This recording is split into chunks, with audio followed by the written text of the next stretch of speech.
The rain hit the windows of Carter Reed's penthouse office like tiny bullets, but he barely noticed. His eyes were fixed on the woman standing in his doorway, soaked from head to toe, holding a soggy package in her trembling hands. Her uniform was drenched, the delivery company logo barely visible on her shirt. He felt that familiar twist of annoyance in his gut. Women like her were always after something: his money, his connections, his power. He'd seen it all before. "You're dripping all over my Italian marble," he said coldly, not bothering to get up from behind his imposing glass desk. The office was silent except for the soft hum of the air conditioning and the persistent tapping of rain against the windows. "Just leave it on the table by the door." The woman didn't move. Instead, she took a step forward, leaving wet footprints on his pristine floor. "I need your signature, sir." "Company policy." Carter rolled his eyes. He checked his watch. A limited edition timepiece worth more than what this woman probably made in a year. "Fine. Bring it here." She walked toward him, her shoulders squared despite her soaked appearance. As she approached, he noticed something different about her. No batting eyelashes, no flirtatious smile, no obvious attempt to impress him. Just tired eyes and a determined set to her jaw. "You're late," he said sharply, taking the electronic signature pad from her. "This package was supposed to be here 3 hours ago." "I apologize, Mr. Reed," she replied, her voice steady despite her shivering. "There was an accident on Highway 18 that shut down 2 lanes. I tried calling your office but no one picked up." Carter scoffed. Excuses. He was surrounded by people who made excuses all day long. He scribbled his signature and thrust the pad back at her. "Next time, find a different route. I don't pay premium delivery fees to receive packages late." The woman took the pad and nodded, but then did something unexpected. She looked him directly in the eyes. "With all due respect, Mr. Reed, sometimes things happen that are beyond our control. I did my best." For a brief moment, Carter was speechless. People didn't talk to him that way, especially not service workers who needed his business. Before he could respond, his phone rang. He glanced at it. His CFO was calling. "Important business." "Just go," he waved her away dismissively. "And try to be on time next time."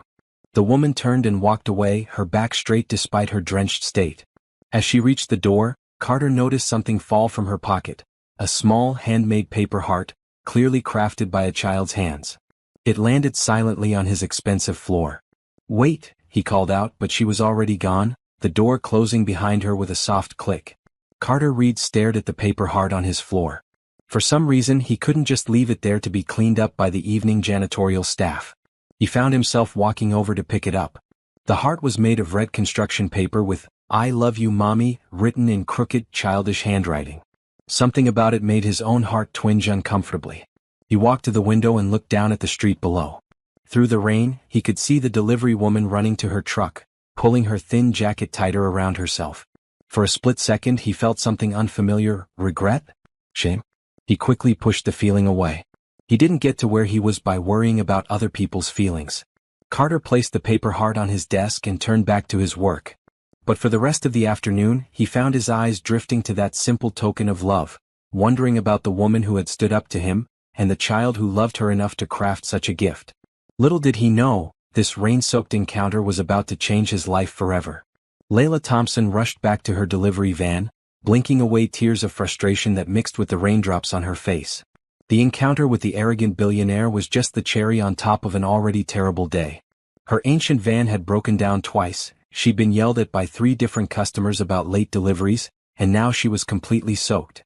Starting the engine, she checked the time, 5:45 p.m. She still had to pick up her daughter from the after-school program by 6 o'clock, or she'd have to pay late fees she couldn't afford. Layla took a deep breath and pulled away from the curb, trying to calm her racing heart. "Just one more day," she whispered to herself. "Just keep going one more day." That had been her mantra for the past 5 years, ever since her husband had died unexpectedly, leaving her alone with their 2-year-old daughter, Zoe. One more day had turned into weeks, then months, then years of working multiple jobs, skipping meals so Zoe could eat, and falling into bed exhausted only to do it all again the next day. The rain was coming down harder now, making it difficult to see through the windshield even with the wipers on full speed. Layla navigated carefully through the downtown streets, thinking about Zoe. Today was her art show at school and Layla had promised to be there. Another promise she would have to break. When she finally pulled up to Bright Futures Academy, Layla checked her reflection in the rearview mirror. Her hair was a mess, her uniform still damp, and there were dark circles under her eyes. But she put on a smile as she ran into the building. Zoe was sitting alone on a bench in the hallway, her small backpack and art portfolio clutched to her chest. When she saw Layla, her face lit up. "Mommy? You made it." Layla scooped her daughter into a tight hug. "Of course I did, baby. I'm so sorry I couldn't be at your art show." Zoe pulled back, her bright eyes serious. "It's okay. Ms. Jenkins took pictures. And look, I won a ribbon." She proudly showed Layla a blue ribbon attached to her folder. Layla felt her heart swell with pride and ache with regret simultaneously. "That's amazing, Zoe. I knew you would win. You're the best artist in the whole world." As they walked back to the van, Zoe chattering excitedly about her day, Layla realized something was missing. She patted her pockets frantically. "Zoe, did you see the heart you made me? The one I keep in my pocket for good luck." Zoe shook her head. "Maybe it fell out when you were working?" Layla's heart sank. That little paper heart had been her talisman for 2 years, ever since Zoe had made it for Mother's Day. She kept it with her always. "I must have lost it at that last delivery," she said softly. "At the big glass building. Can we go back and look for it?" Zoe asked hopefully. Layla shook her head, thinking of the cold man in the expensive suit who couldn't be bothered to look her in the eye. "No, honey. I don't think we can. But that's okay. You can make me another one, right?" "It won't be the same," Zoe said seriously.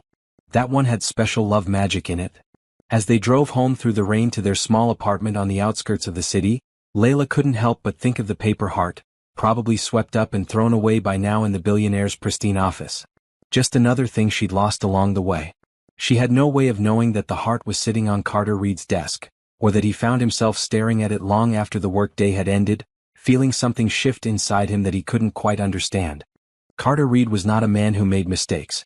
At least, that's what he told himself as he sat in his corner office the next morning, the small paper heart still on his desk where he'd left it the previous day. He should have thrown it away. He should have given it to his assistant to return to the delivery company. Instead, he'd left it there, a splash of red against the sleek white surface of his desk. His phone buzzed with a message from his assistant. "Your 9 a.m. is here. The architect for the new resort project." Carter sent back a quick, "Send him in," and tucked the paper heart into his desk drawer. No need for anyone to see it and get the wrong idea. He was Carter Reed, CEO of Reed Enterprises, not some sentimental fool. The meeting went well, as most of his meetings did. Carter had built his empire from nothing, turning a small inheritance into a global real estate and technology conglomerate worth billions. He had a reputation for being ruthless but fair, demanding but rewarding. He expected perfection because he gave perfection. After the architect left, Carter found himself opening the drawer and looking at the paper heart again. What was it about this simple craft project that kept drawing his attention? Perhaps it was because it was so out of place in his carefully curated world.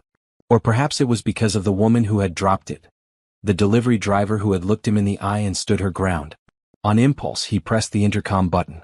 "Janet, get me the name of the delivery company that brought the package yesterday afternoon. The one with the legal documents from Mitchell & Sons." A few minutes later, his assistant's voice came through the speaker. "Elite Express Couriers, sir. Would you like me to call them?" Carter hesitated. What exactly was he planning to do? Yes. Find out who the delivery person was. Female, African American, probably in her early 30s.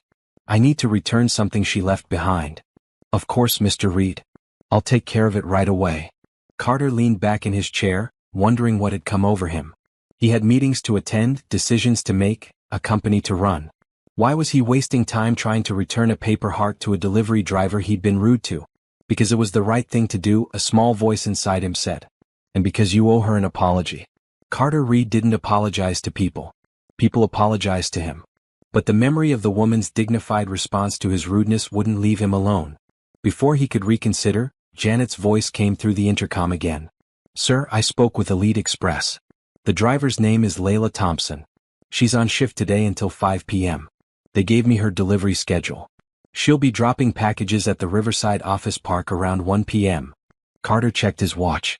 11:30, he had a lunch meeting with potential investors at noon, but it was only a few blocks from Riverside. "Clear my 1 p.m. meeting. Reschedule it for tomorrow." "Yes, sir." "May I ask why?" "No, you may not," Carter replied, then softened his tone. "It's a personal matter, Janet. Nothing to worry about. As he prepared for his lunch meeting, Carter tried to convince himself that he was just being efficient. Returning the heart was a simple courtesy. It had nothing to do with the way the woman, Layla Thompson, had stood up to him, or the tired determination in her eyes. Nothing at all. Layla was having a better day. The sun was shining, her van was running smoothly, and she was actually ahead of schedule for once. She pulled into the Riverside office park and checked her delivery manifest. 3 packages, all going to different offices in the complex. Simple. She was walking back to her van after the second delivery when she stopped short. There, leaning against a sleek black sports car that probably cost more than she'd make in 10 years, was the man from yesterday.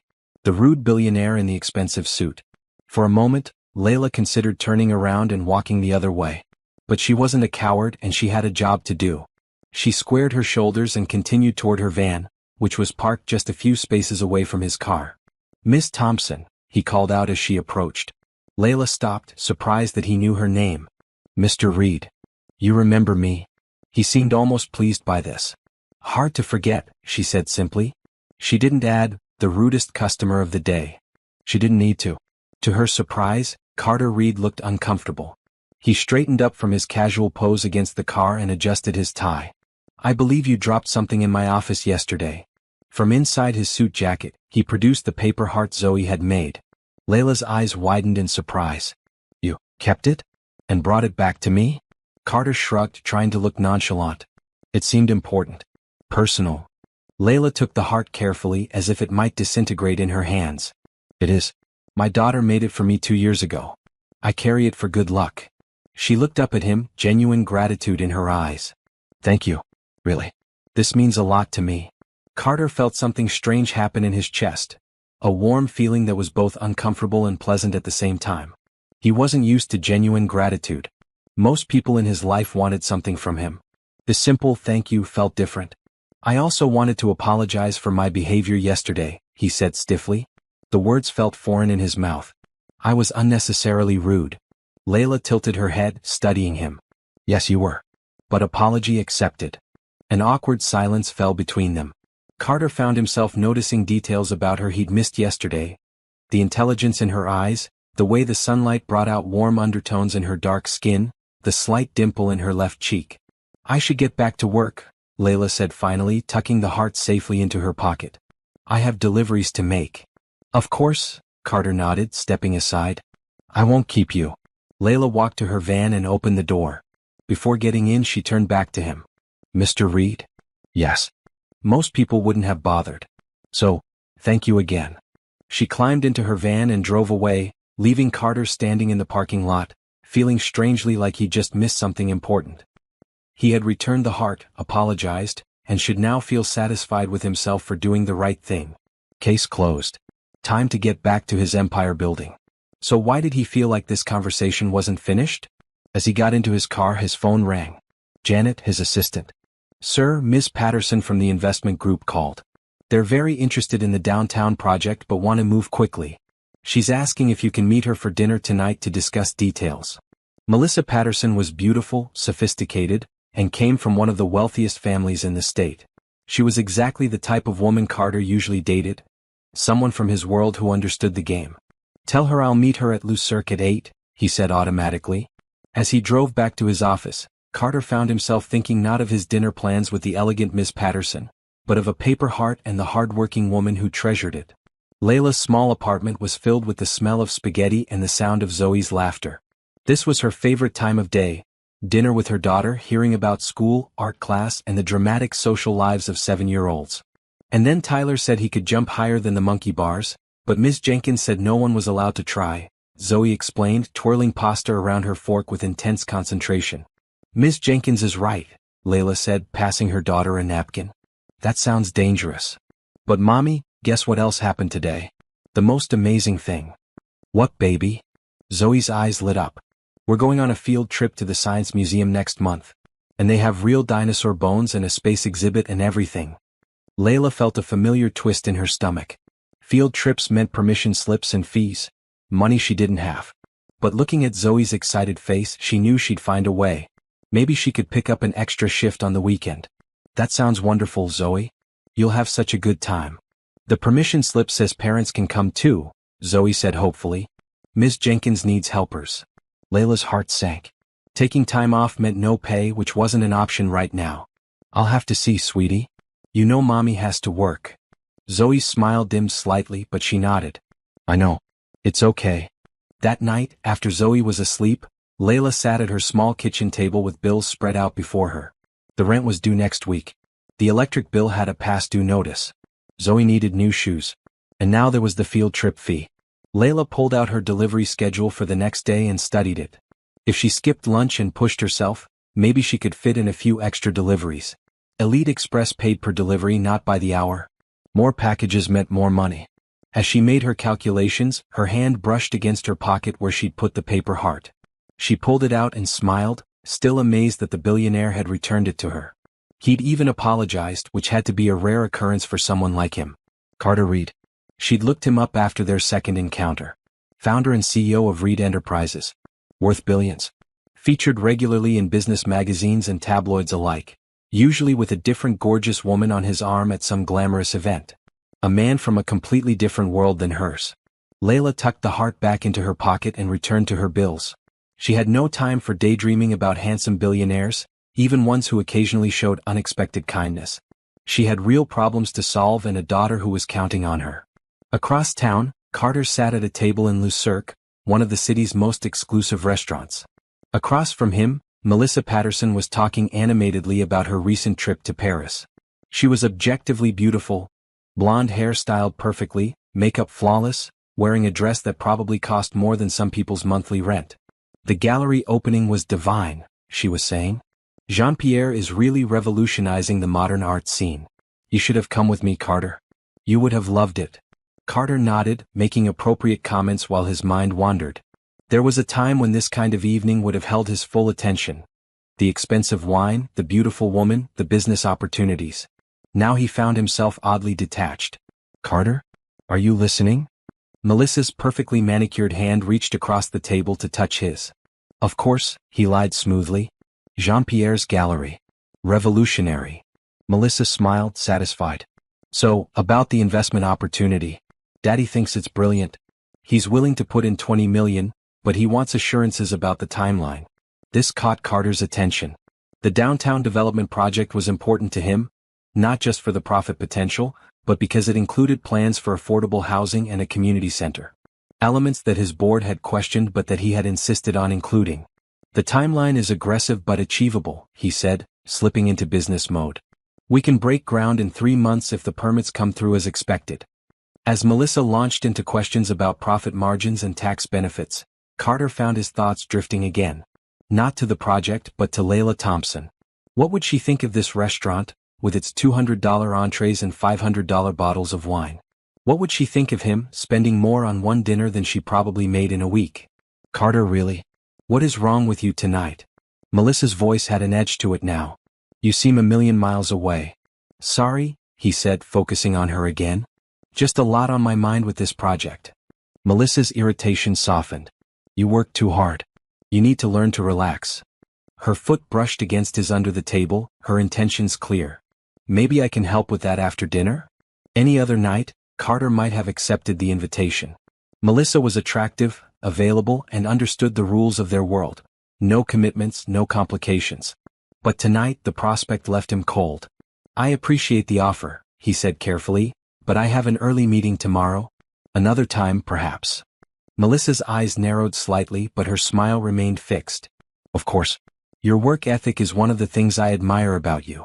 They finished dinner with polite conversation about mutual acquaintances and upcoming social events. Carter paid the exorbitant bill without a second glance and escorted Melissa to her car. I'll have my assistant call your father's office to set up a formal meeting about the investment, he said as they stood beside her Mercedes convertible.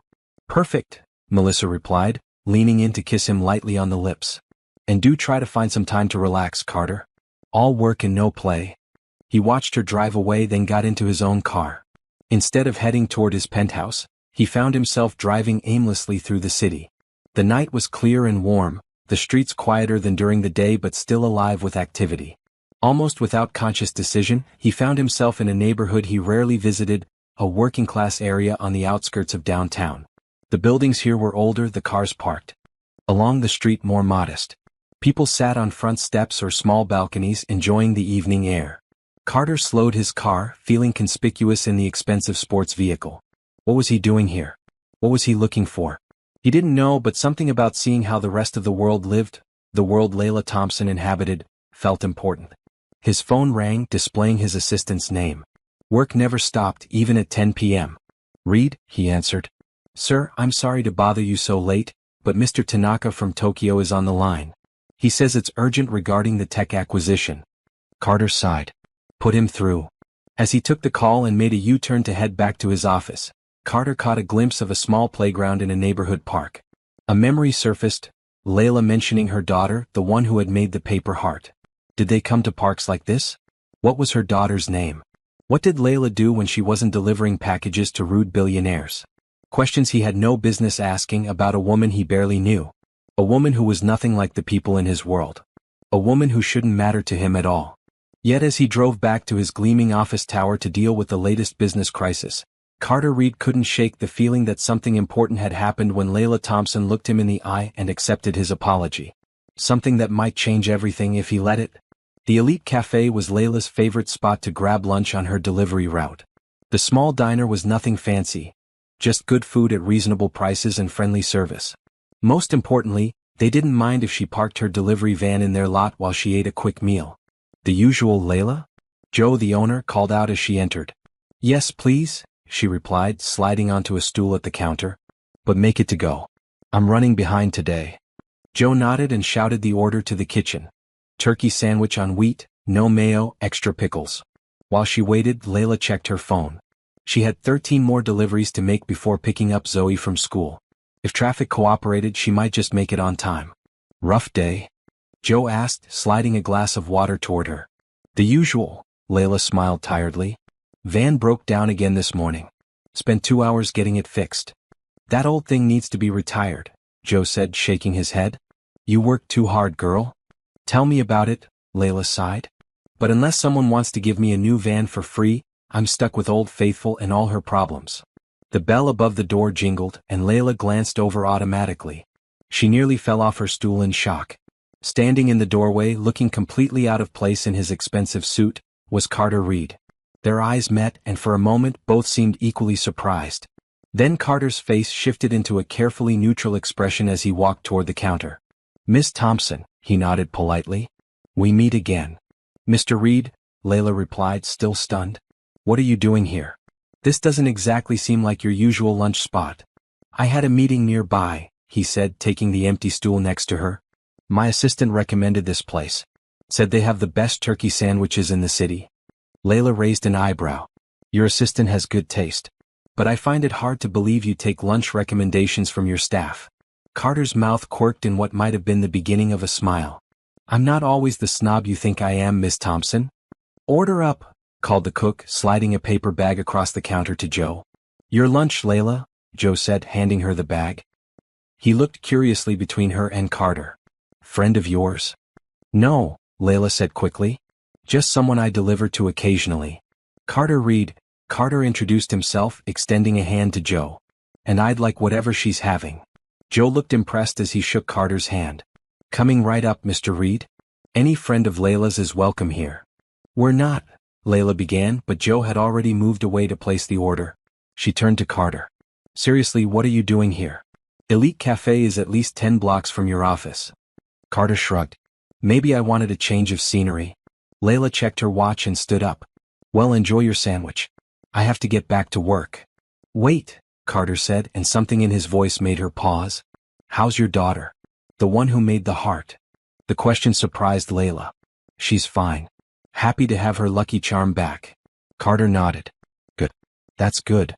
An awkward silence fell between them. Layla shifted her weight, aware that she should leave but oddly reluctant. "Her name is Zoe," she found herself saying. "She's 7. "Zoe?" Carter repeated. "That's a beautiful name." "Thank you." Layla glanced at her watch again. "I really do have to go. Enjoy slumming it, Mr. Reed." She turned to leave, but his voice stopped her again. "Layla," he said, using her first name for the first time. "I wasn't just in the neighborhood. I came looking for you." She turned back, confused. "Why would you do that?" Carter looked uncomfortable as if he wasn't sure himself. I don't know exactly. I just wanted to see you again. Layla stared at him, trying to make sense of this confession. Was this some kind of game to him? Rich man slumming it with the working class? Look, Mr. Reed. Carter. Please. Carter, she amended. I don't know what this is, but I'm not interested in being some kind of charity project or walk on the wild side for a bored billionaire. I have a daughter who depends on me and a job I need to keep. Carter's expression hardened slightly. That's not what this is. Then what is it? Layla challenged. Before he could answer, Joe returned with another paper bag. 1 turkey sandwich, no mayo, extra pickles. On the house, Mr. Reed. I can pay, Carter began, reaching for his wallet. Nope, Joe insisted. First-time customers eat free. House policy. Layla knew for a fact that no such policy existed, but she said nothing as Carter reluctantly accepted the free sandwich. Thank you, he said to Joe. I appreciate the hospitality. When Joe moved away, Carter turned back to Layla. Would you have dinner with me? Tonight or whenever you're free. Layla blinked in surprise. Dinner? Like a date? Yes, Carter said firmly. Like a date. Why? The question escaped before she could stop it. Carter seemed taken aback. Why does anyone ask someone to dinner? Because I find you interesting and would like to get to know you better. Layla shook her head. People like you don't date people like me. People like... What does that mean? You know exactly what it means, Layla said evenly. You're Carter Reed, billionaire CEO. I'm a single mom working as a delivery driver to make ends meet. We're from different worlds. Maybe that's why I'm interested, Carter said quietly. My world gets tiresome sometimes. Layla felt a flash of irritation. So I'm what then? A refreshing change of pace? A taste of how the other half lives. Carter ran a hand through his hair in frustration. That's not what I meant. You're twisting my words. I'm being realistic, Layla countered. And I don't have time for games. I have deliveries to make.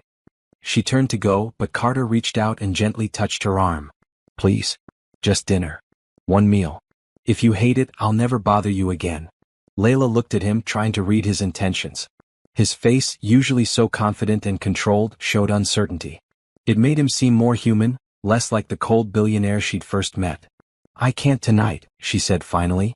I have Zoe. Tomorrow then? Layla hesitated. This was crazy.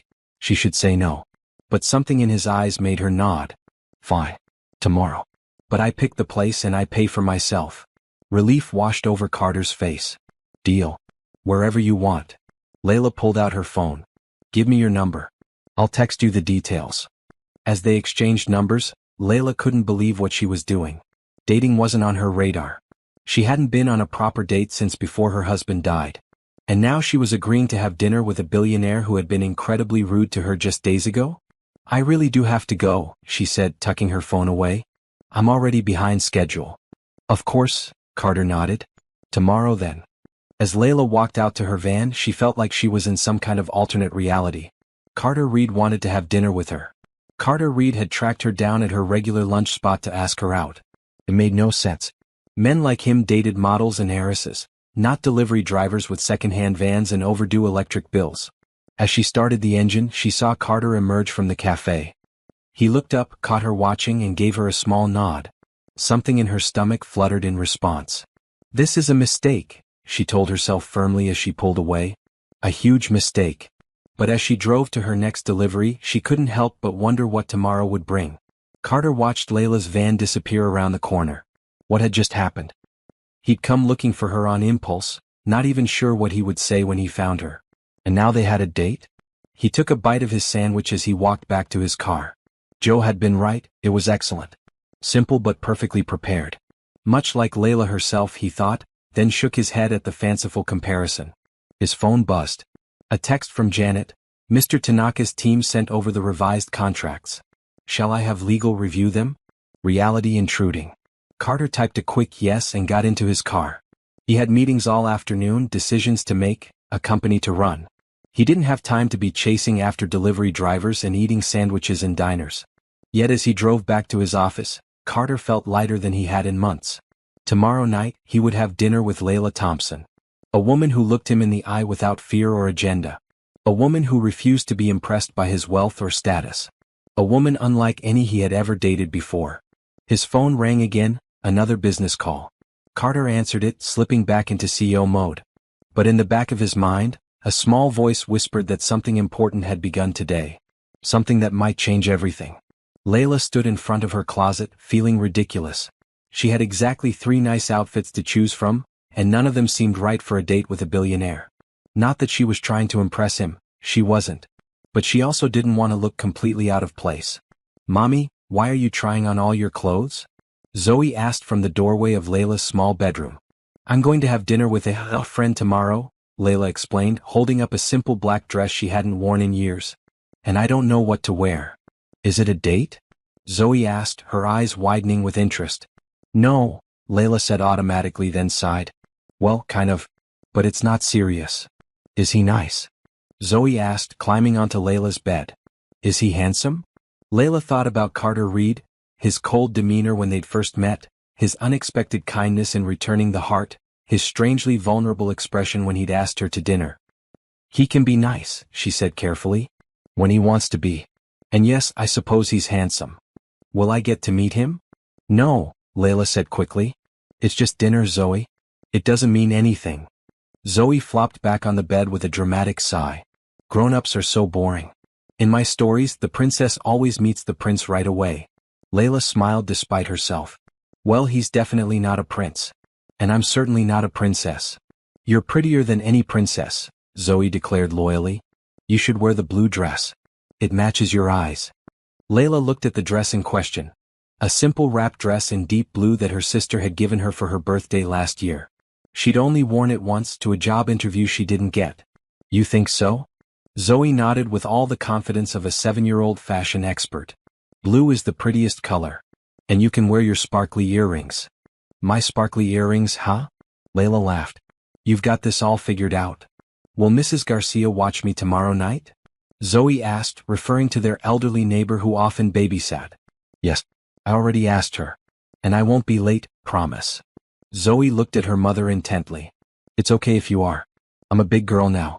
I can stay up late sometimes." Layla sat down beside her daughter and pulled her into a hug. "When did you get so grown up?" "I've always been grown up," Zoe said matter-of-factly. "I just keep getting taller." As they laughed together, Layla pushed away her doubts about the next evening. It was just dinner. One meal with a man who probably wouldn't even call her afterward. No big deal. So why did it feel like she was standing on the edge of something both exciting and dangerous? Carter couldn't remember the last time he'd been nervous about a date. Yet here he was, changing his tie for the 3rd time, oddly anxious about meeting Layla Thompson for dinner. She had texted him the name of the restaurant, Bellinotte, a small Italian place in a middle-class neighborhood. Not his usual 5-star establishment, but that was fine. This wasn't a usual date. His phone buzzed with a text from her, running a few minutes late. "Babysitter issue. Sorry." Carter texted back, "No problem. Take your time." He arrived at the restaurant early and was pleasantly surprised. The place was small but charming, with checkered tablecloths and old black and white photos of Italy on the walls. The hostess raised an eyebrow at his expensive suit but led him to a table in the corner without comment. Carter ordered water and declined the wine list. He wanted to be clear-headed tonight. As he waited, he found himself genuinely curious about what Layla would be like outside of their brief encounters. What did she enjoy? What made her laugh? How had she ended up as a single mother working as a delivery driver? The door to the restaurant opened and Layla walked in. Carter felt his breath catch slightly. She was wearing a simple blue dress that highlighted her figure and brought out the warmth in her brown skin. Her hair, usually pulled back for work, fell in soft curls around her shoulders. She spotted him and walked over. Carter stood to greet her, suddenly aware that the typical air-kiss greeting he used for business dinners would be inappropriate. "Hi," he said simply, pulling out her chair. "Hi," she replied, looking a bit nervous as she sat down. "Sorry I'm late. My regular babysitter canceled at the last minute." "No problem," Carter assured her. "I hope you found someone reliable?"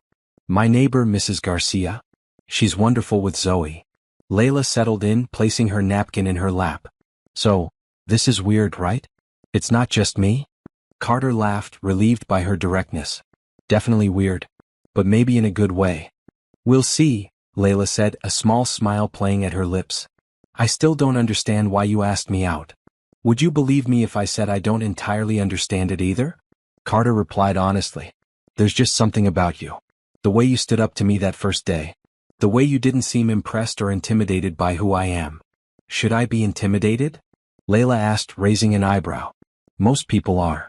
I don't have time to be intimidated by rich people, Layla said matter-of-factly. I'm too busy trying to pay my bills. The waiter arrived to take their orders. Layla chose a simple pasta dish, while Carter selected the special.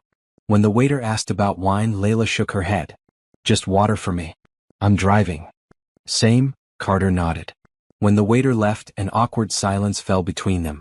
Carter realized that his usual date conversation topics, discussing mutual acquaintances, upcoming charity galas, or business ventures, wouldn't work here. Tell me about Zoe, he said finally. You mentioned she's 7? Layla's face softened immediately. Yes, she's in 2nd grade. Smart as a whip and way too perceptive for her age. She loves art, drawing, painting, anything creative. Like making paper hearts, Carter said with a smile. Exactly. She makes them for everyone she cares about. Says they're filled with love magic. Love magic. Her words, Layla laughed.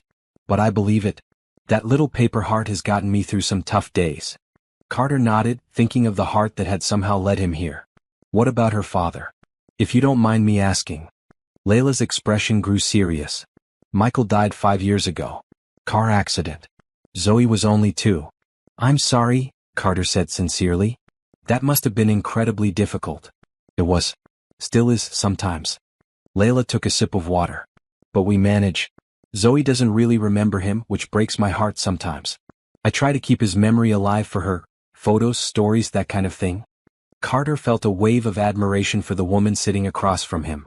To lose her husband and raise a child alone while working a physically demanding job, it took a strength he wasn't sure he possessed. What about you? Layla asked, changing the subject. The tabloids say you've never been married. Is that true? Carter was surprised she knew anything about his personal life. You've read about me? I googled you after you returned the heart, Layla admitted. Seemed prudent to know who I was dealing with. Smart, Carter nodded. And yes, never married. Never even close, really. Why not? Seems like you'd have women lining up. They line up for Carter Reed, Billionaire CEO, he said with a touch of bitterness. Not for Carter Reed, the person. Is there a difference? Layla asked, genuinely curious. Carter considered the question. I'd like to think so. But it's been a long time since anyone has wanted to find out. Their food arrived, momentarily pausing the conversation. As they began to eat, Carter found himself relaxing.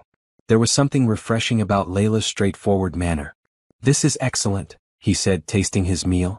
How did you find this place? Michael and I used to come here, Layla said with a small smile. It was our favorite date night spot. Affordable but nice, and the food is always good. I'm honored you'd share it with me, Carter said, realizing the significance of her choice. Layla shrugged. It seemed fitting. Neutral territory. As they continued their meal, the conversation flowed more easily. Carter told her about growing up as the son of a small business owner, working in his father's hardware store, and using a modest inheritance to start his first real estate venture. Most people assume I was born rich, he explained. I wasn't. Comfortable, yes. But not wealthy. I built most of this myself. That's impressive, Layla acknowledged. But it doesn't explain why you're such a jerk to delivery drivers. Carter winced. Fair point. Success changed me, and not always for the better. When everyone says yes to you for years, you start to expect it. Well, I'm not afraid to say no, Layla said with a hint of challenge in her voice. I'm counting on that, Carter replied softly. Their eyes met across the table, and something shifted in the air between them.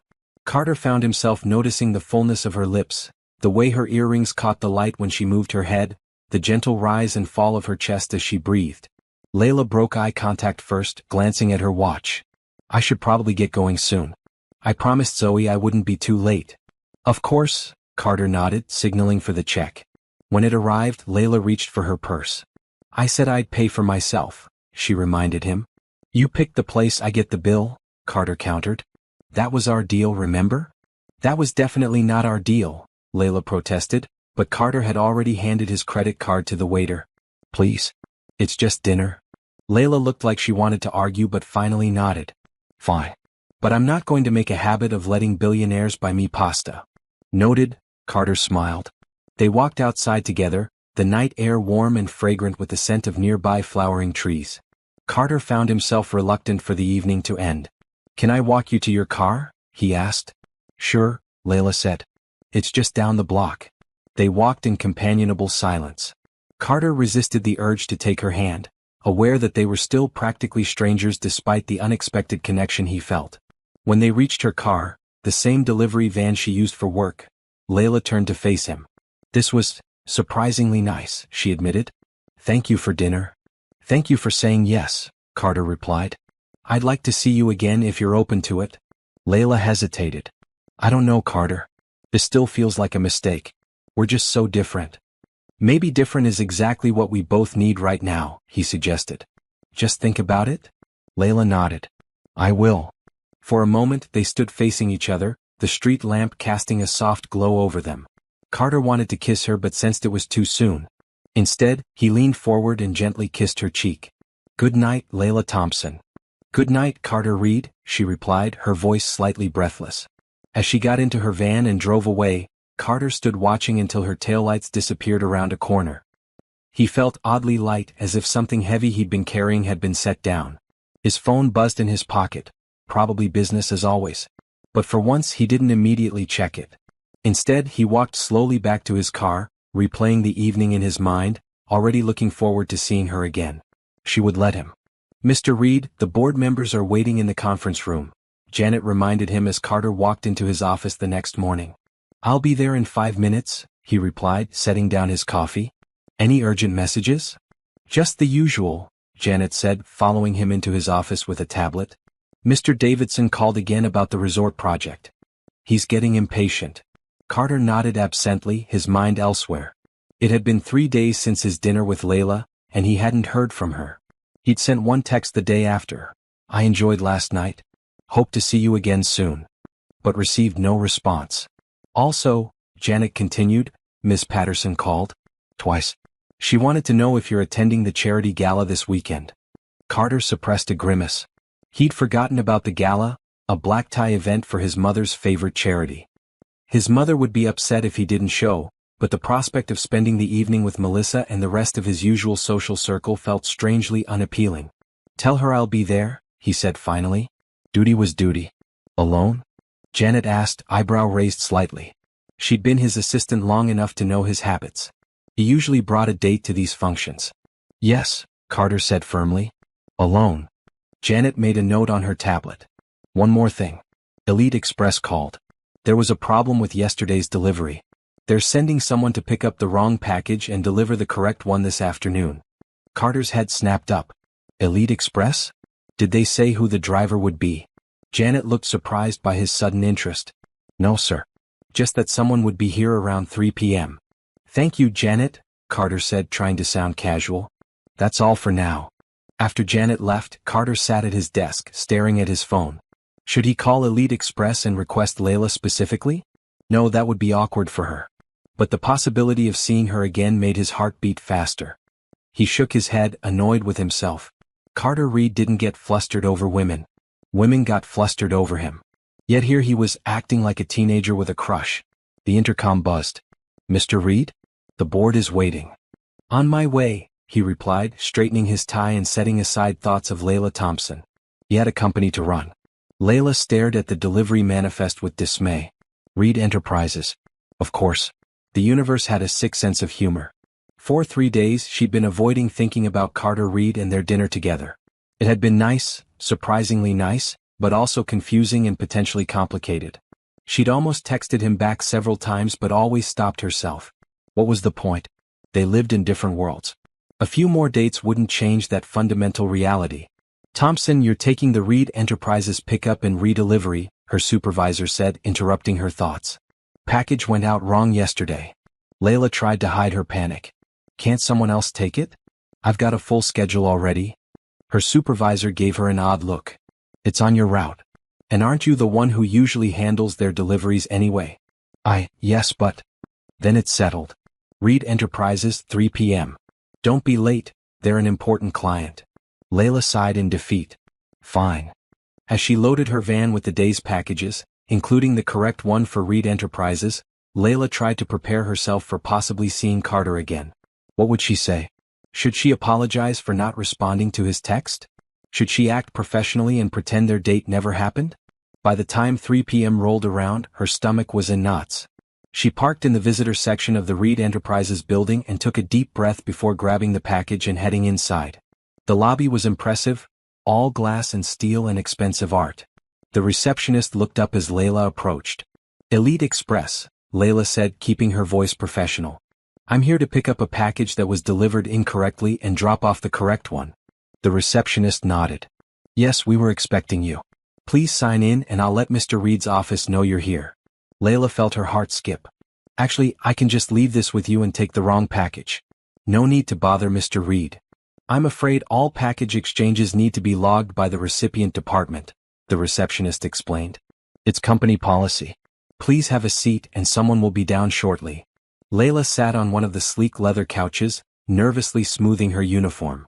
Part of her hoped that Carter would be in a meeting or out of the office entirely. Another part of her, a part she was trying to ignore, hoped to see him again. The elevator dinged and Layla looked up expectantly. But it wasn't Carter who emerged. It was an elegant woman in a designer suit that screamed executive assistant.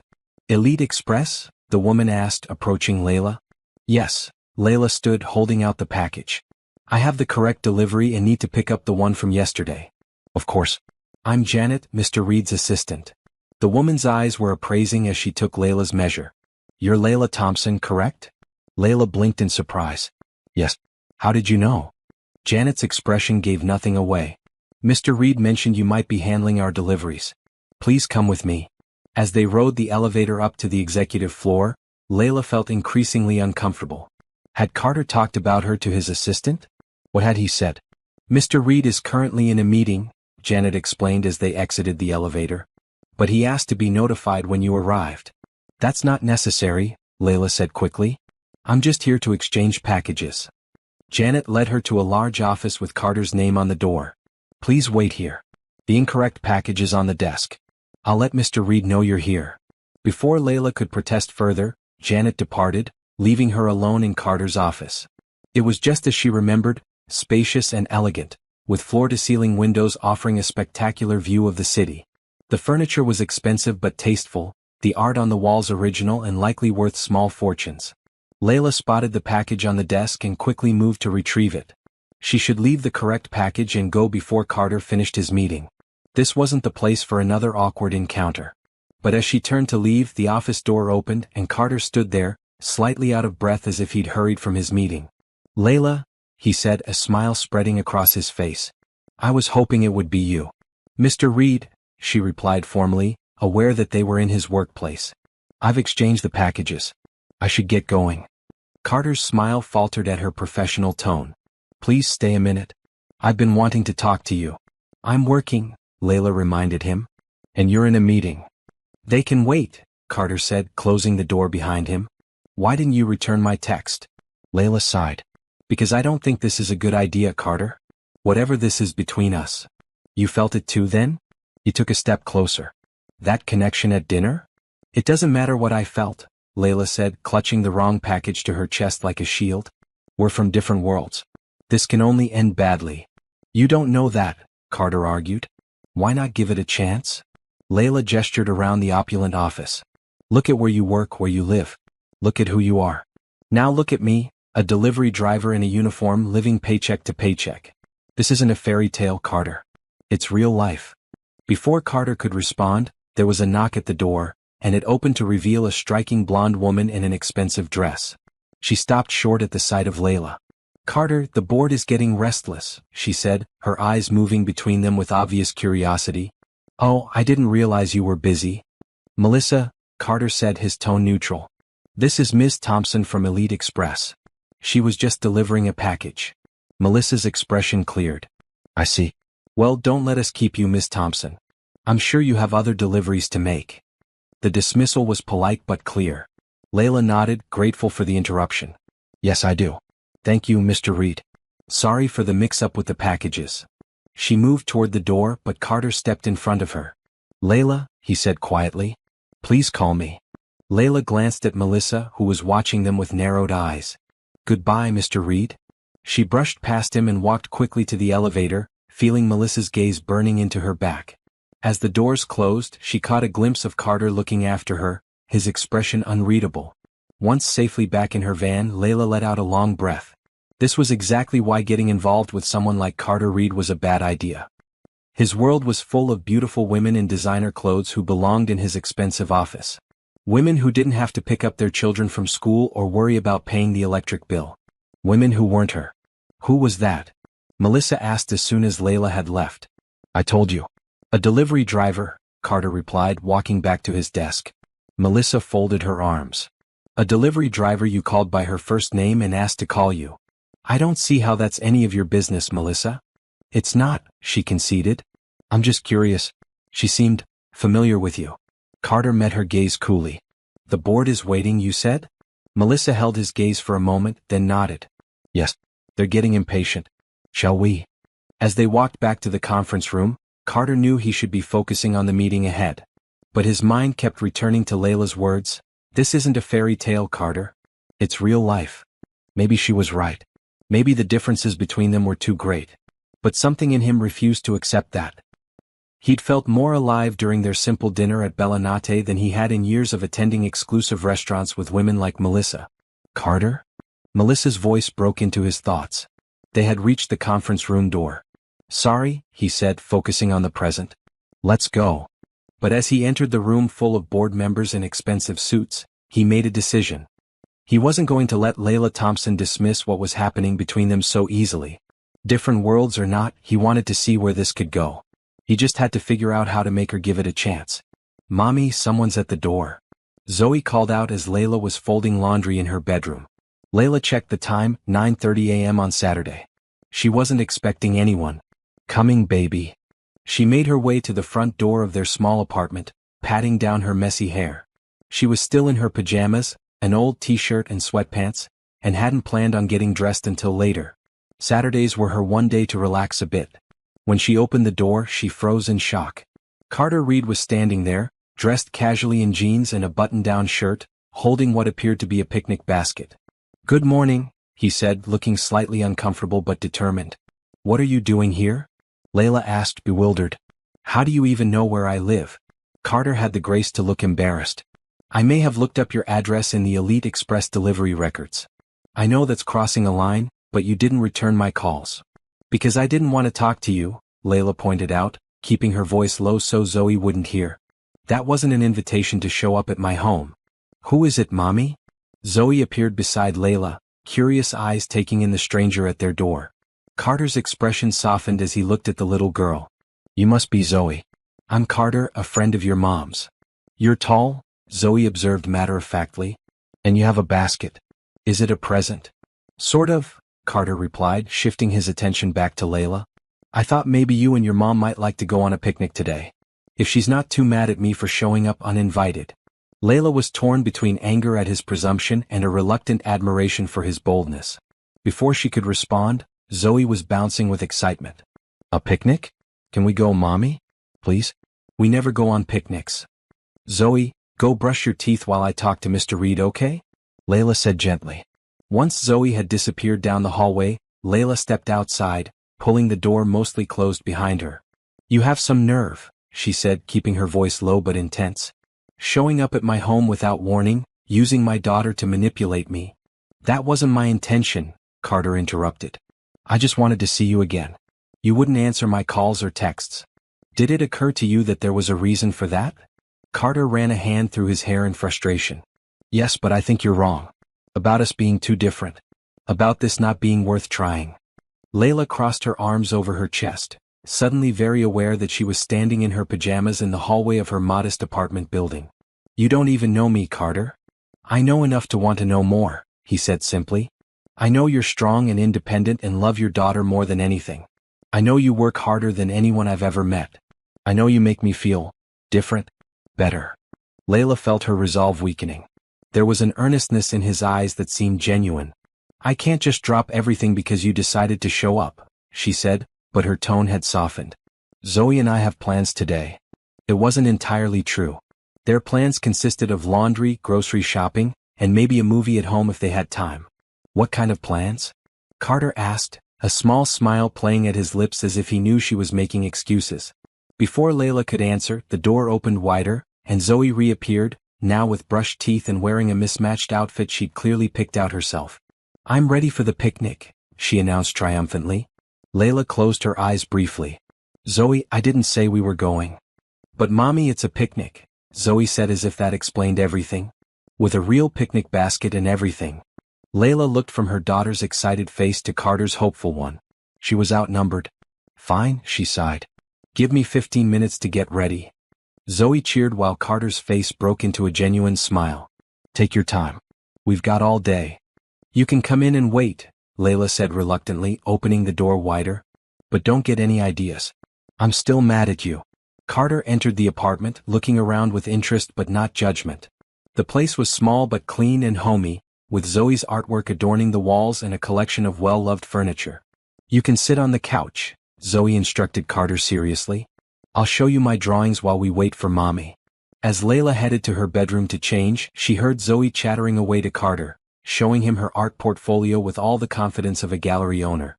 To his credit, Carter seemed genuinely interested, asking questions and complimenting her work. Layla closed her bedroom door and leaned against it, taking a deep breath. What was she doing? Letting Carter read into her home, into her life, into Zoe's life.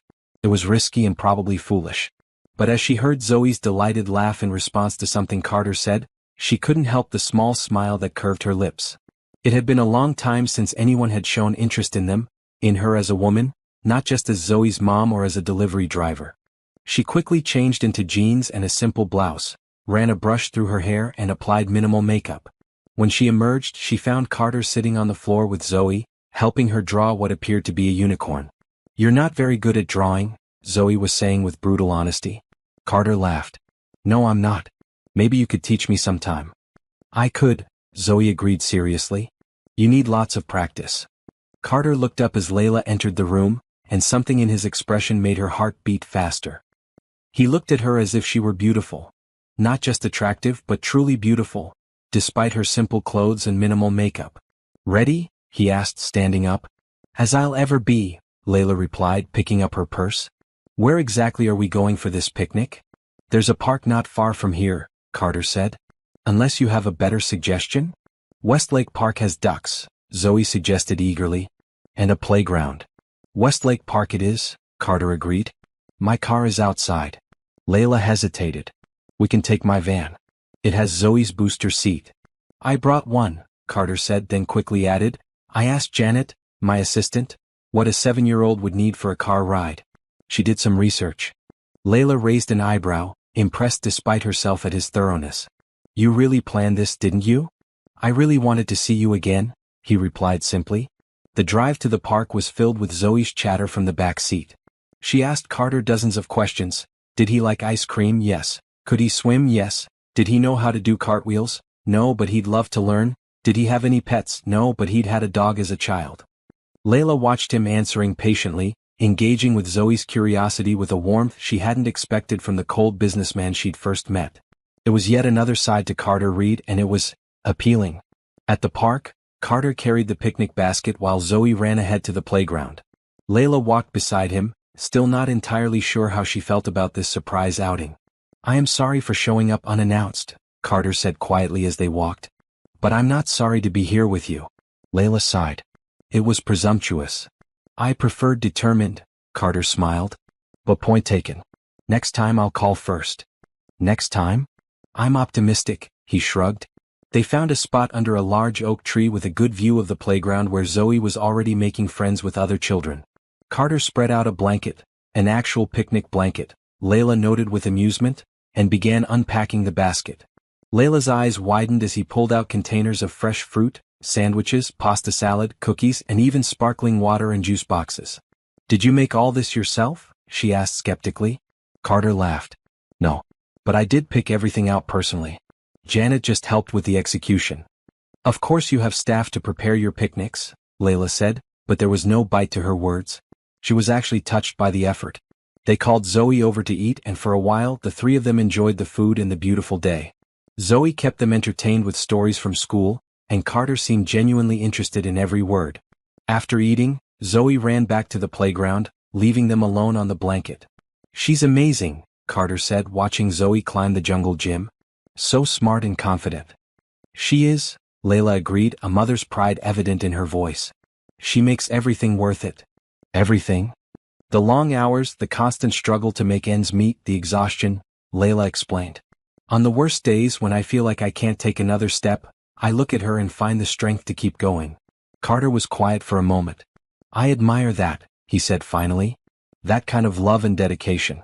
I'm not sure I've ever loved anything that deeply. Not even your company? Layla asked. That's different. The company is an achievement, a creation. But it doesn't love me back. There was a vulnerability in his words that caught Layla off guard. For all his wealth and power, Carter Reed seemed lonely in a way she hadn't expected. Is that why you're here? She asked softly. Looking for something that loves you back? Carter turned to meet her gaze. Maybe. Or maybe I'm just looking for something real in a world that often feels artificial.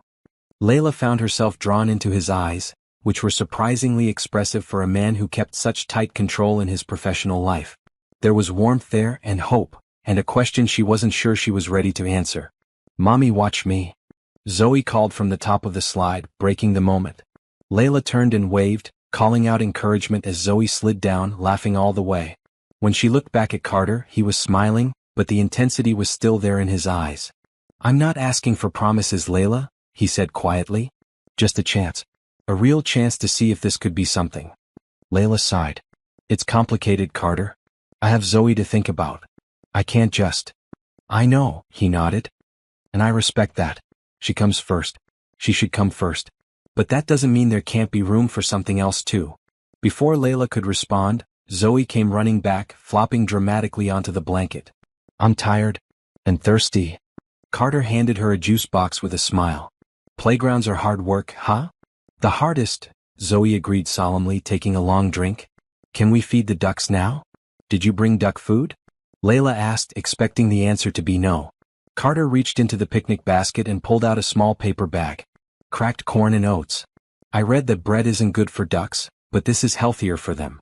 Layla blinked in surprise. You really did think of everything. I tried, he said simply. They packed up the remains of their picnic and walked to the pond where several ducks were swimming lazily in the afternoon sun. Zoe took the bag from Carter and carefully began tossing small handfuls of the mixture into the water, squealing with delight as the ducks swam over. Standing slightly apart from Zoe, Carter gently touched Layla's arm. I meant what I said earlier. I'm not trying to rush anything or complicate your life. I just want a chance.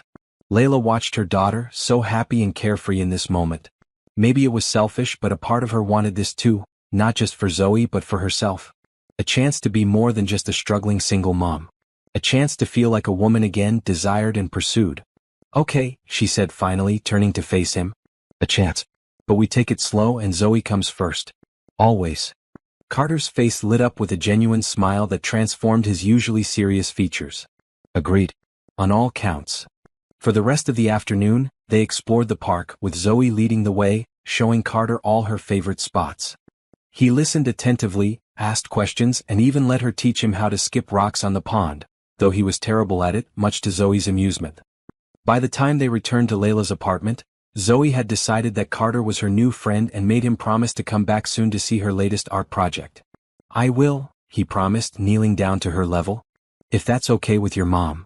Zoe looked up at Layla expectantly. Can he, Mommy? Please? Looking at the two of them, her daughter's hopeful face and Carter's equally hopeful eyes, Layla felt both fear and something close to happiness. We'll see, she said, which Zoe correctly interpreted as a yes and responded with a cheer. After Zoe went inside to wash up, Carter lingered at the door. Thank you for today, he said. It was the best Saturday I've had in. I can't remember how long. It was nice, Layla admitted. Unexpected but nice. Can I call you tomorrow? He asked. Layla nodded. Yes. But remember, slow. Slow, Carter agreed. Then, just as he had after their dinner, he leaned in and placed a gentle kiss on her cheek. Good night, Layla. As she watched him walk away, Layla touched her cheek where his lips had been. What was she getting herself into? There were 100 reasons why this was a bad idea. But for the first time in years she was allowing herself to hope for something more than just survival. And hope, dangerous as it was, felt surprisingly good. Carter checked his reflection in the mirror one last time. The charity gala was in full swing downstairs in the grand ballroom of the city's most exclusive hotel, but he'd stepped away for a moment of quiet. His phone buzzed with a text from Layla. Zoe just showed me her math test. Plus, celebrating with ice cream. How's your fancy party? A smile spread across his face as he typed a reply. Tell her congratulations from me. Party is as expected. Wish I was having ice cream with you two instead. It had been 3 weeks since their picnic in the park. 3 weeks of careful dating. Dinner at modest restaurants, walks in the park, even a movie with Zoe one rainy afternoon. Carter had respected Layla's request to take things slow, never pushing for more than she was ready to give. He pocketed his phone and straightened his bow tie. Time to get back to the gala. His mother would be looking for him. As he descended the grand staircase, he spotted her immediately, Eleanor Reed, elegant in a designer gown, holding court among her society friends. She waved him over as soon as she saw him. Carter, darling, where have you been hiding? She asked, kissing his cheek. Melissa has been looking everywhere for you. Carter suppressed a sigh. His mother had been trying to match him with Melissa Patterson for years, convinced they were perfect for each other. I had a business call, Mother. Nothing important. Well, now that you're back, I want to introduce you to the Andersons. They've just donated $1 million to the foundation. As Carter followed his mother, making polite conversation and shaking hands, he felt oddly disconnected from it all. This had been his world for so long, charity galas, business networking, social climbing. But now it all seemed hollow somehow. There you are, Melissa's voice came from behind him. She looked stunning in a form-fitting red gown, her blonde hair artfully arranged. I was beginning to think you were avoiding me. Just making the rounds, Carter replied smoothly. You look lovely tonight, Melissa. Thank you, she smiled, taking his arm possessively. I heard the most interesting rumor about you recently. Carter raised an eyebrow. Oh. Apparently you've been seen around town with a delivery driver? Of all things. Melissa's tone was light, but there was an edge to her words. Slumming it, Carter? How charitable. Carter felt a surge of anger but kept his expression neutral. I wasn't aware my personal life was the subject of gossip. Everything you do is subject to gossip, Melissa reminded him. You're Carter Reed. So is it true? Before Carter could respond, his mother rejoined them. What are you two whispering about? Melissa, you look divine in that dress. Thank you, Mrs. Reed, Melissa smiled warmly. I was just asking Carter about his new friend. The delivery woman? Eleanor's smile froze slightly.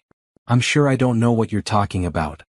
It's nothing, Mother, Carter said firmly, giving Melissa a warning look. Just someone I've been spending some time with. Well, as long as it's nothing serious, Eleanor said with a small laugh. Now both of you come with me. The Wilsons just arrived and they're considering a major donation. As they moved through the crowd, Carter felt his phone buzz again.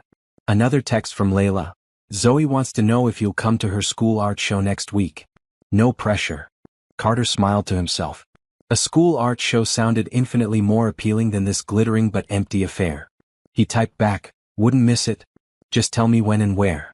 Carter, do pay attention, his mother chided as they approached an elderly couple. Mr. and Mrs. Wilson, you remember my son, Carter? The rest of the evening passed in a blur of social niceties and business conversations. Carter played his part perfectly, charming, attentive, the successful businessman and generous donor. But his mind kept drifting to Layla and Zoe, wondering what they were doing, wishing he was with them instead. When he finally escaped around midnight, declining Melissa's not-so-subtle invitation to join her for a nightcap, Carter felt exhausted. Not physically but emotionally. The contrast between his public life and the simple, genuine moments he'd been sharing with Layla was becoming increasingly stark. As he drove home, he called Layla, hoping she was still awake. Hey, she answered, her voice warm. How was the gala? Exhausting, he admitted. How was the ice cream celebration? Messy, Layla laughed. Zoe got chocolate all over her face and somehow in her hair. But she was so proud of that test. She should be. She works hard. Carter had seen firsthand how diligently Zoe approached her schoolwork, even at 7. She's excited that you might come to her art show, Layla said. But I told her you're very busy and might not be able to make it. I'll be there, Carter said firmly. I'll move meetings if I have to. There was a pause before Layla spoke again. Carter, are you sure about all this? About us. What do you mean?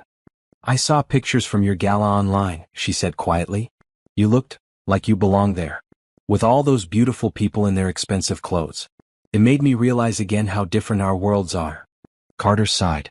That world, it's not as real as it looks, Layla. It's all surface, all performance.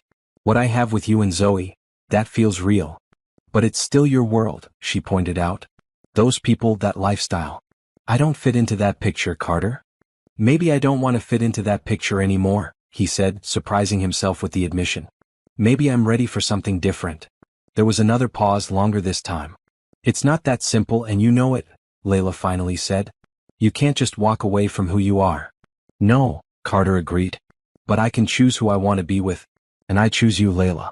If you'll have me. He heard her soft intake of breath. Let's talk tomorrow, okay? It's late, and this feels like a conversation we should have in person. Okay, Carter agreed. Good night, Layla. Good night, Carter. As he hung up, Carter realized that he'd never felt this way before. This mixture of certainty and uncertainty, of fear and hope. He knew what he wanted, Layla and Zoe in his life, not just as a casual relationship but as something more permanent. But he also knew the obstacles they faced were real. Different worlds indeed. The question was, could those worlds truly come together or would they inevitably pull apart? The following week, Carter found himself sitting in a folding chair in the gymnasium of Bright Futures Academy, surrounded by parents and teachers waiting for the student art show to begin.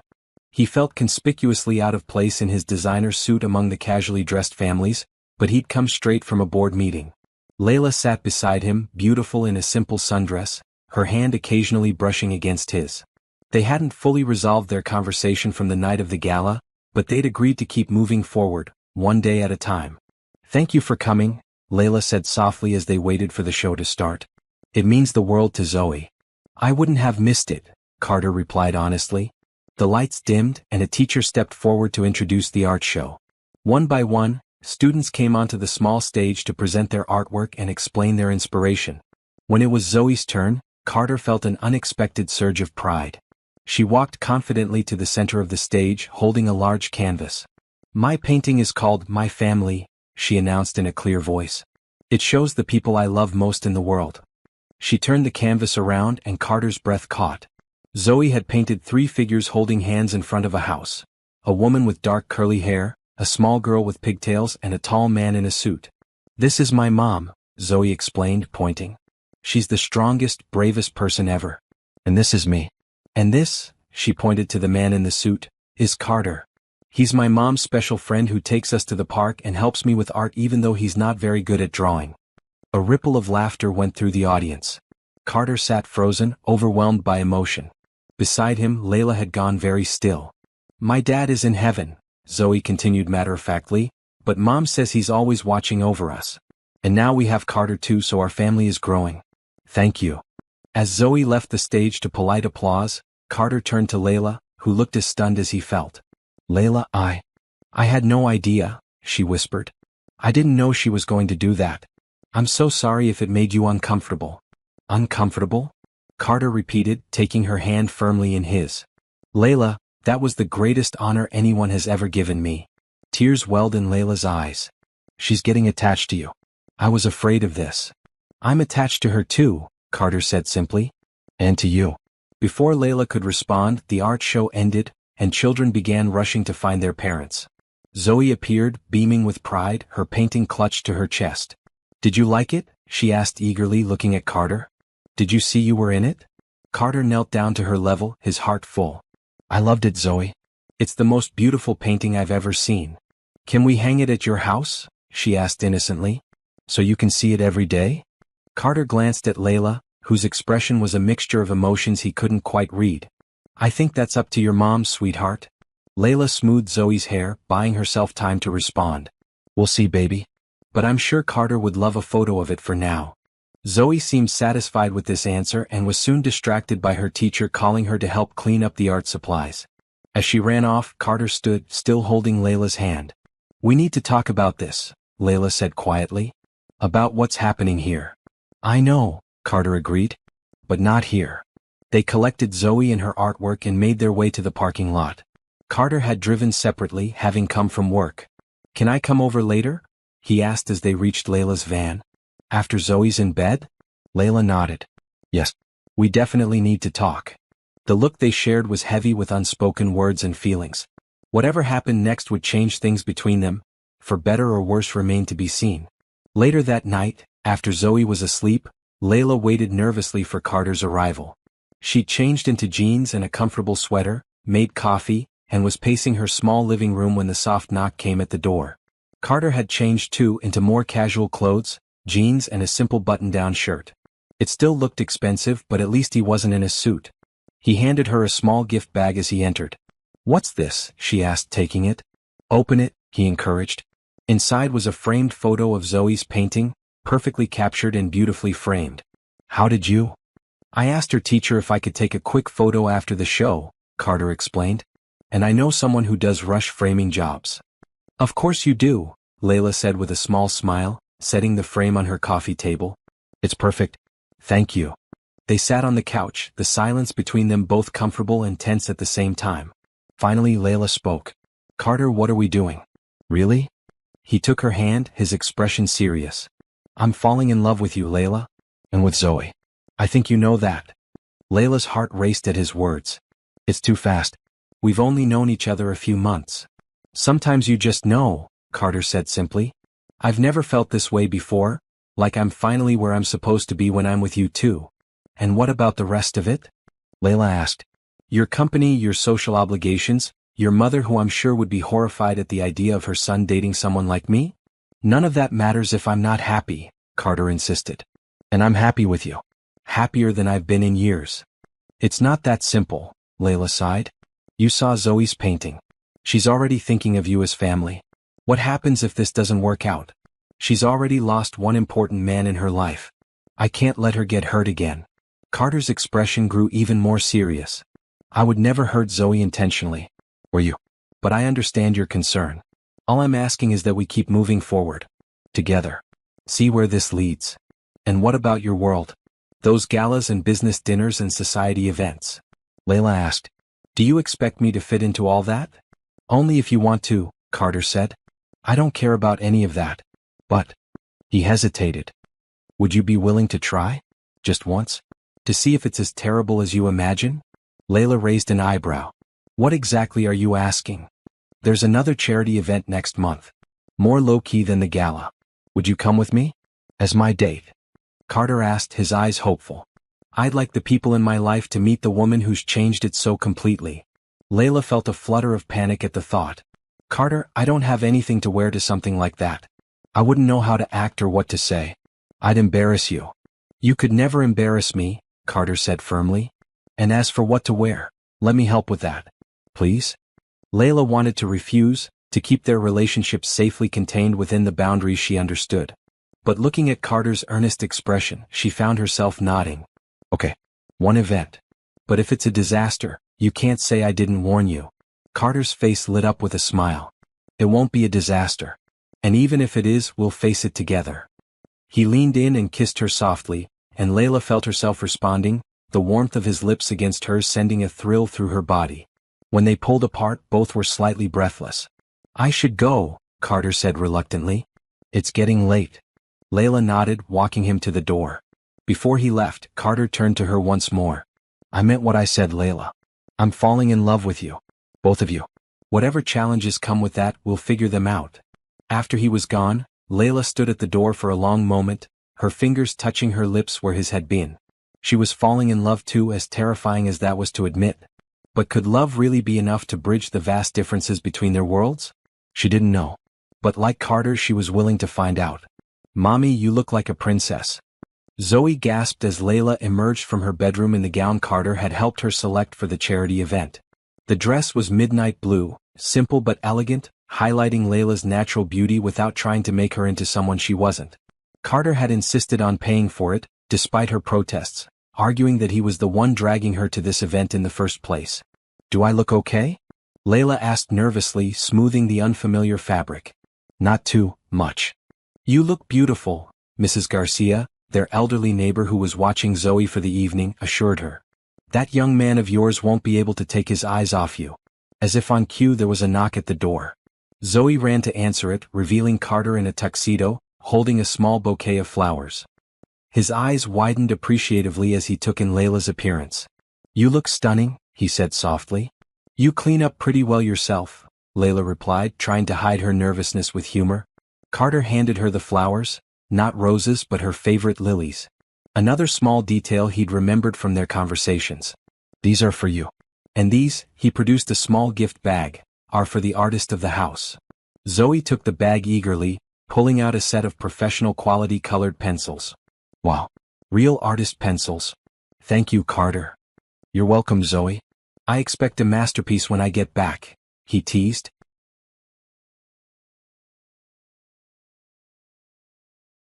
After saying goodbye to Zoe and thanking Mrs. Garcia, they headed down to where Carter's car waited. As he opened the door for her, Layla took a deep breath. I'm nervous, she admitted. I've never been to anything like this. Carter took her hand, squeezing it reassuringly. Just be yourself. That's who I want by my side tonight.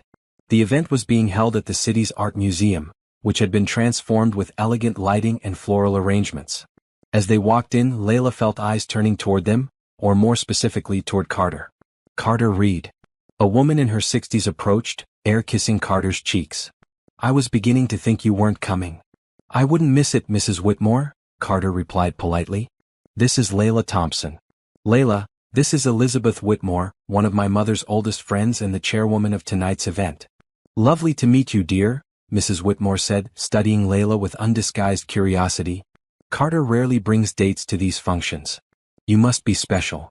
She is, Carter said firmly, placing a supportive hand on Layla's lower back. As they moved through the crowd, Carter introduced Layla to dozens of people, business associates, friends, charity board members. She did her best to remember names and smile at the right moments, but it was overwhelming. The wealth in the room was staggering, from the designer clothes to the casual mentions of vacation homes and private jets. You're doing great, Carter whispered as they momentarily found themselves alone. How are you feeling? Like I'm in a foreign country without a phrasebook, Layla admitted. But I'm okay. Really? Before Carter could respond, a familiar voice called his name. Carter.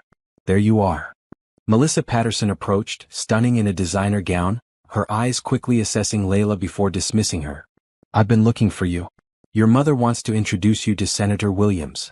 Melissa, Carter nodded coolly. You remember Layla Thompson?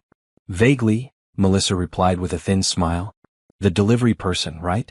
How unexpected to see you here. Layla felt her cheeks warm at the obvious condescension, but before she could respond, another voice joined the conversation. Carter, darling, there you are. An elegant older woman approached, her resemblance to Carter unmistakable. His mother. Senator Williams is eager to discuss the downtown project with you. Oh, you have company. Her eyes fell on Layla, taking in her appearance with a single evaluating glance. I don't believe we've met.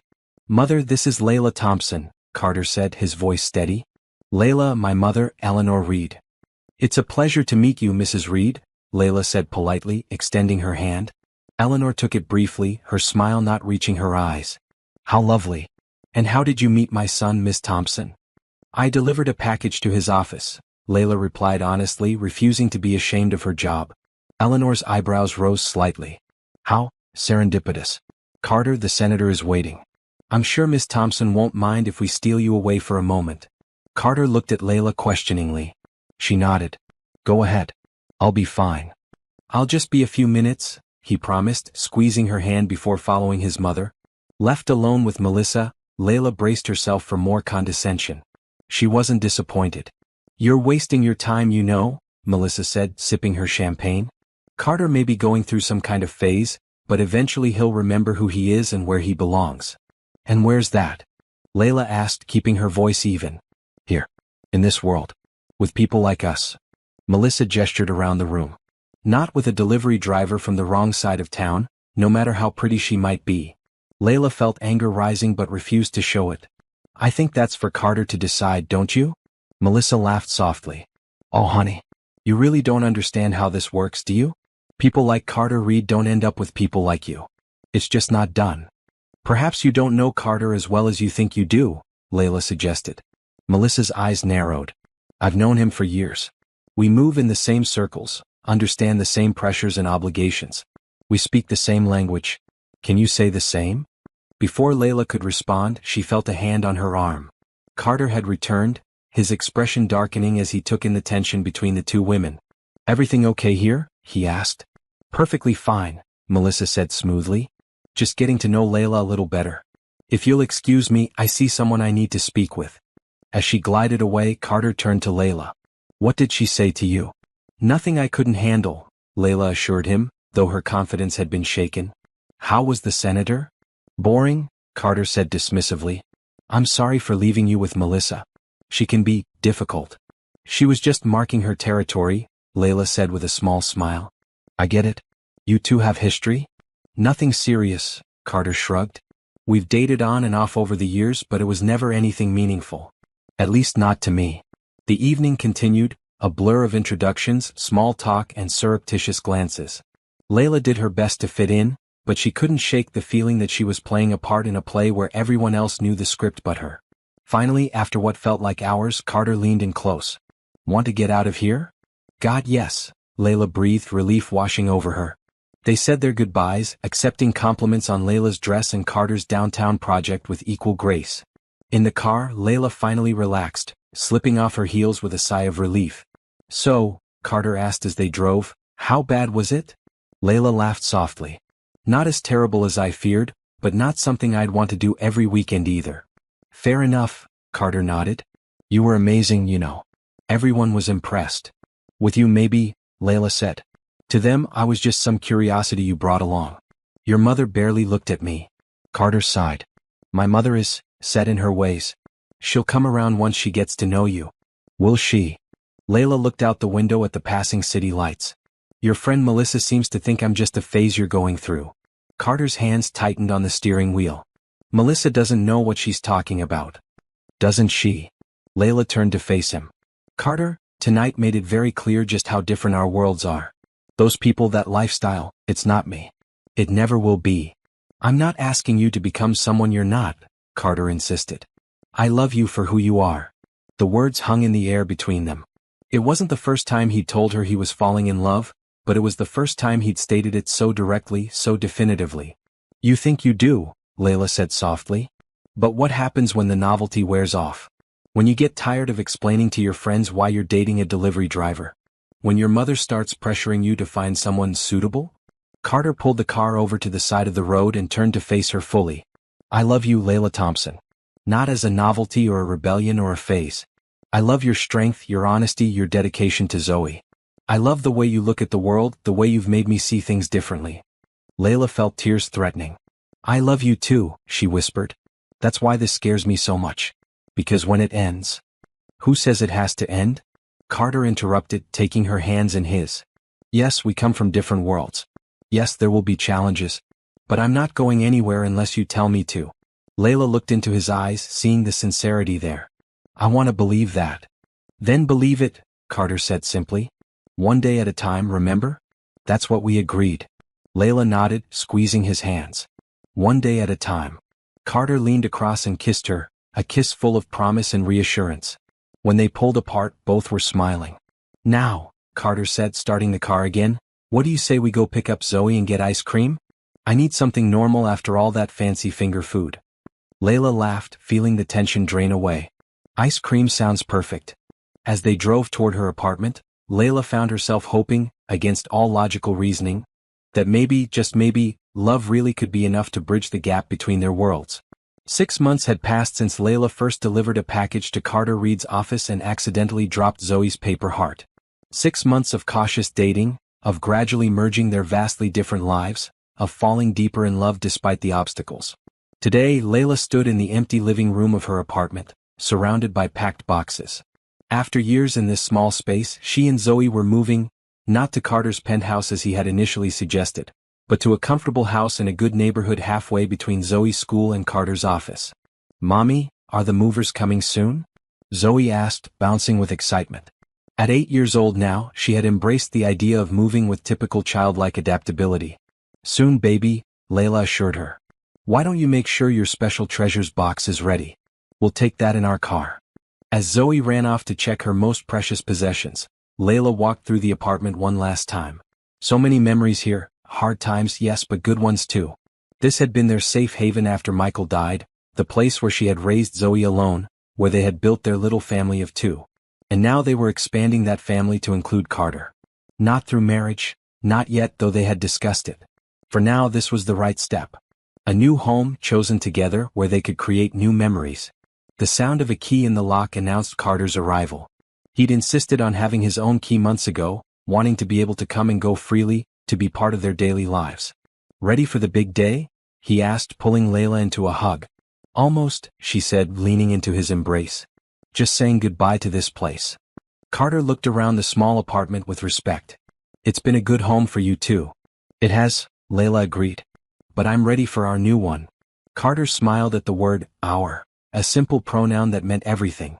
Over the past months, they had carefully navigated the integration of their lives. Carter had cut back on unnecessary social obligations to spend more time with Layla and Zoe. Layla had left Elite Express for a management position at a logistics company, a job Carter had helped her find, but that she had earned entirely on her own merits. They had faced obstacles, of course. Eleanor Reed had been cold toward Layla at first, clearly disapproving of her son's choice. But Zoe, with her childlike charm, had gradually won over the formidable woman. It was hard even for Eleanor to resist a child who looked at her with such open curiosity and called her Ms. Eleanor with such politeness. Melissa and others in Carter's social circle had eventually realized that Layla wasn't going anywhere and had adjusted their behavior accordingly. Some genuinely welcomed her, impressed by her intelligence and straightforward manner. Others merely tolerated her, but Layla found she didn't much care. The opinions that mattered were those of the people she loved. "Carter." Zoe came racing back into the living room. "Is our new house ready? Did you make sure my room is painted purple like you promised?"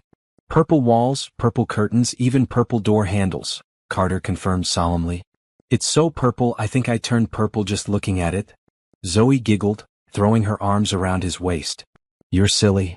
The relationship between Carter and Zoe had blossomed naturally. He never tried to replace Michael in her life.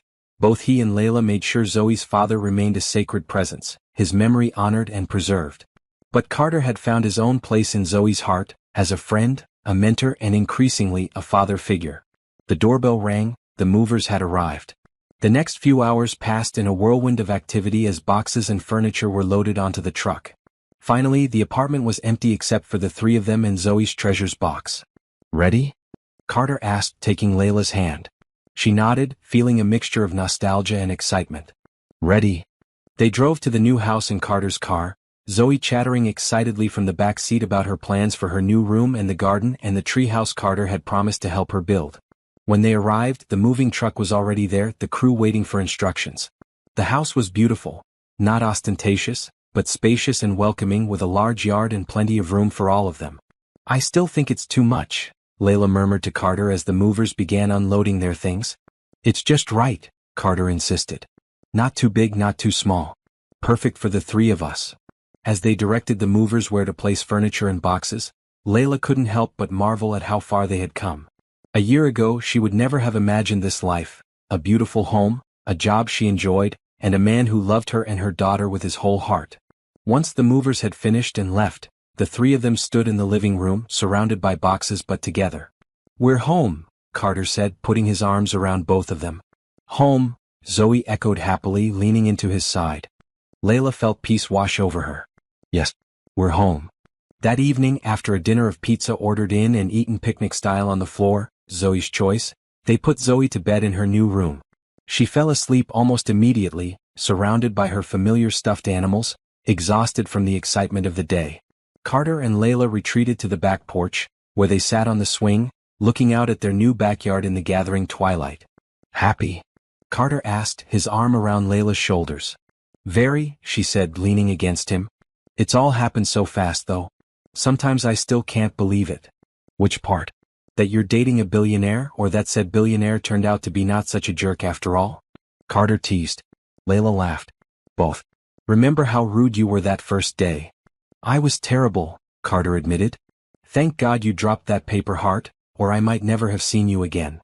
Layla reached into her pocket and pulled out the now-worn paper heart that Zoe had made so long ago.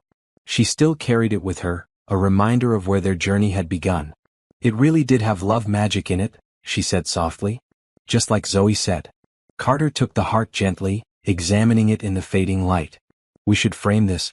Put it somewhere special in our new home. I'd like that, Layla agreed. They sat in comfortable silence for a while, watching as the first stars appeared in the evening sky. I have something for you, Carter said finally, reaching into his pocket. I was going to wait, but I don't want to wait anymore. He pulled out a small velvet box and Layla's breath caught. Carter.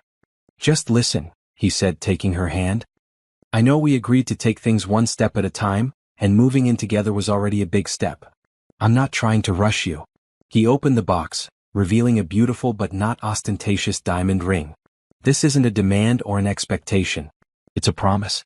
A promise that whenever you're ready, whether that's next month, next year, or 5 years from now, I'll be here loving you and Zoe, building this life with you.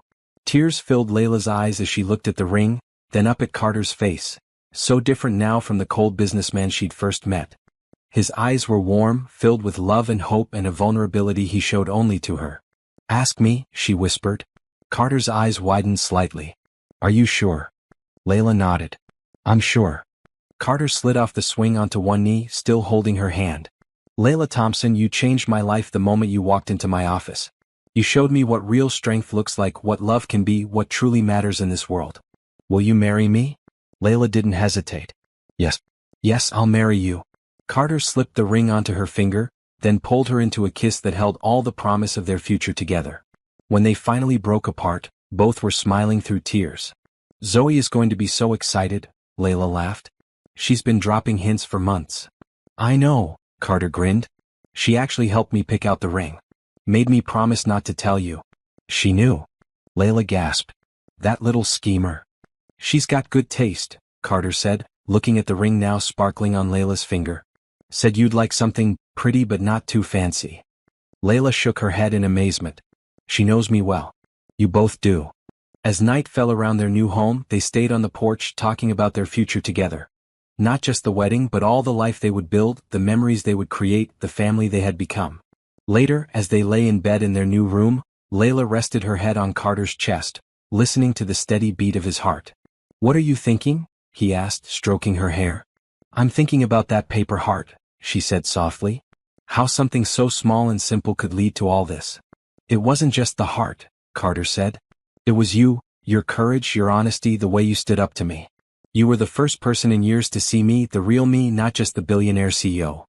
And you were the first person since Michael to see me as more than just a struggling single mom, Layla replied. You saw me. I still see you, Carter whispered.